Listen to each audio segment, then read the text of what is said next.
And there's one thing he said. Ananda turned to, the Buddha and said, he said, would you think of, spiritual friends and friendship in the Sangha as sort of half of our spiritual life, sort of half of our, awakening? And he said, no, it is all of our awakening. The Sangha is where we find, our enlightenment by working together. Because, you wake me up, I wake you up. I can see when you're falling out of your practice. You see when I'm falling out of my practice. And we gently encourage each other. Because it's hard. I mean, a practice is a daily practice of, sitting, sitting once or twice a day, 30 or 40 minutes, or whatever, 5, 10, it doesn't really matter. But that daily regimen of doing something where you say, I'm committed to, concentration, I'm committed to mindfulness, mindful walking or mindful eating or any of those activities that you go and you purposely say, I'm going to stay awake, and we, do things slowly and purposely, pick up your spoon, or you purposely plant a flower, and you stay concentrated, and you can see your mind wander, and you bring it back. You can see your mind wander again, you bring it back just to that activity. You need help doing that. You need encouragement because it's hard practice. I like waking up and sleeping in, and I don't want to get up at 5:15 and sit for 30 minutes on my cushion. I may not feel well, I may have a little headache, Mm-hmm. And in a monastic setting, where you go to a retreat, there's a huge energy, there's a great activity of all these people doing the same thing. And, there's, you leave there with a, higher sense of purpose. Now, because I'm just as they say in Shin, a foolish being, it's easily forgotten. And that's why you go back time and time again to, kind of learn the tricks of the trade. Yeah. There's a phrase, that they use in sort of, it's nothing special. It's really not a big deal, but it can be hard work. Mm-hmm. So just for my own edification then, right? So I make sure I wrap my head around the Sangha thing. The Sangha is a gathering of individuals? Is that what it is? Is that what it is? Well, it could be, it could be, your Sangha could be a group that could be far-flung, that come together, at a certain time. But, for example, oftentimes I go to a monastery in New York for a retreat, and they have a Sangha. I'm not a student of that retreat, but the students that have committed themselves to those teachers in that practice, are members of that Sangha. And they may come 6 times a year, but they're committed students. The Sangha in Middletown that you went to, those people are dedicated to, it's sort of a Shin practice, which is another sort of sect in Buddhism. Mm-hmm. But, I guess you have a Sangha of committed people, and, the more times they gather together, the more they work with each other. Mm-hmm. But I think there's still a Sangha when they're separate. Yeah. So, that was one thing. I was actually talking about this today at work with somebody, and that was one of the things that I really felt there in the first portion of the Sangha was the energy, I know, obviously monks do it.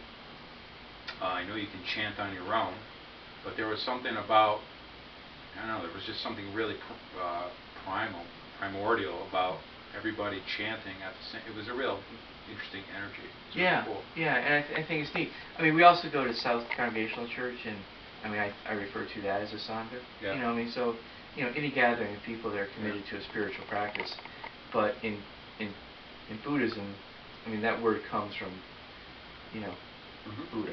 Yeah. So 2 questions.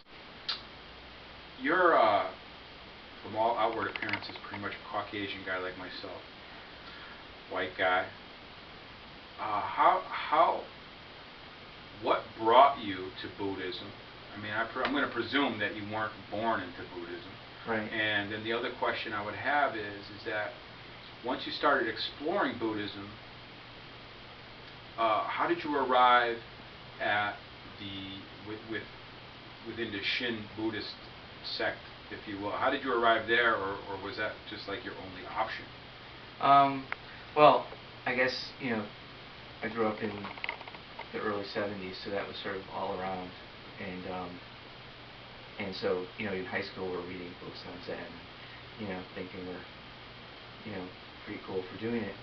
And then, later, got involved in some groups. And throughout the years, I think my practice has been pretty haphazard, coming and going, and forgetting it entirely sometimes, and coming back to it. It's really only been lately that, in the past maybe 2 or 3 years, I think it's really gotten solid. Mm-hmm. What drew me to it, I think, really was just that it really is kind of non-theistic. That it's not really not a religion. There is no God in Buddhism. Right. And really all he said was, this practice is to alleviate suffering. But what's unique about it is that it's a very specific practice. That really is all it is. It's just stages of, practicing mindfulness. And there's something unique in that. Mm-hmm. What's also unique, and it's not really fair to compare it to Western religions, but Buddhism also has a very, very deep moral underpinning. So just like Christianity has 10 commandments, it has a very, moral underpinning. So does Buddhism. What's different in Buddhism is that there's really no concept of sin, but there is a concept of sort of falling, if you will. But what they say is, and this maybe goes to where Shin came about just because the Sangha in Middletown is Shin. Mm-hmm. And what's unique, but it is an interesting practice, and I'm glad I sort of stumbled upon them, because, it's really sort of helped me understand another segment of it. Mm-hmm. But what they'll say is, when you fall, just be conscious you're falling. And in Shin, they say Namu Amida Butsu. The difference between, I'll just go off on a quick tangent. The difference between Shin and Zen. Zen is a very meditative practice. In fact, Zen means to sit. In Shin practice, during the time of medieval Japan, there were two people, Honin and Shinran, who sort of broke away from the sort of monastic setting. At the time, actually, Buddhism had sort of become very, very stale. It was almost designed completely for nobility. It had been completely segregated from any sort of lay practice. And what Honin and Shinran did is that they actually gave Buddhism down to, fishermen and any of the people, regardless of caste. But it was a recitative, so they recited Namu Amida Butsu. And Namu is sort of our foolish self. That's, me is just Brian doing his thing every day, which, pretty much is just stumbling around, blind passions. And we succumb to those. Amida Buddha is this sort of great compassion that is sort of out there. And Amida was actually, in the sort of mythopoetic part of Buddhism, was a Buddha who said, I will awaken, and then I'll return, and I won't leave this realm until all sentient beings are awakened. And it sort of created this sort of huge compassion that we're all sort of, embraced by. So it's a really kind of a warm feeling, Yeah. So that's sort of how I got into Shin. But this concept of falling, the precepts are, one is, no killing, Mm-hmm. But I eat meat, and what they'll say is, if you fail a precept,